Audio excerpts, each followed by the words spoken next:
very exciting to understand Sankranti this year is going to see the first Telangana International Kite Festival. Tell us a little bit about that. Surely, sir. Even I'm happy to announce this Kite Festival 2016, where Telangana government with tourism department, they want to make it like everybody knows about Gujarat Uttarayan.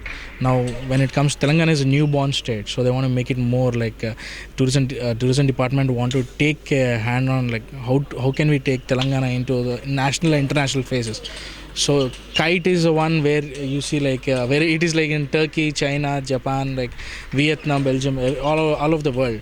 So it will be a very good. And moreover, Hyderabad owns this great called Manjas and kites. So we have our own authentic kites from Hyderabad. So inclusive of our kites and international kites, we want Telangana with collaboration with us Think Plus. We wanted to do this event called Kite 2016. So it's Telangana's first international kite festival.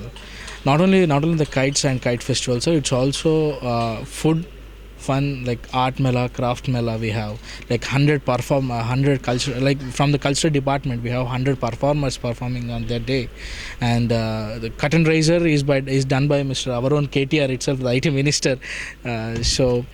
And not only this, there is a cause for this. Like announcing this international kite festival, there is a cause for this education of the girl child. So our main aim is to whatever we collect from this event, we are going to use this amount for education of the girl child. And this event is going to happen in Aga Khan Academy, which is at Shamshabad, and it's a 100-acre school, and we have 30 acres of ground which can be utilized for this kite festival. Okay. So, kite flying has been a traditional sort of thing in Andhra Pradesh and Telangana, and this event will certainly forward that tradition.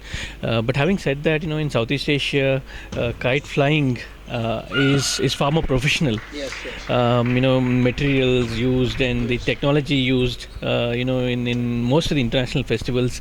Now that you're bringing the international people here, how do you try and support our local kite flyers, to stand up with them and, really, put on a show that is truly international class? Yes, it's we are both. We are supporting our own tradition and also the international flyers. So international, this is like for the first time, people will come and see like what actual international kite is. Our kite maybe it's of 60 by 60 centimeters somewhere. Right. Their kite is around 10 meters long, Yes. 40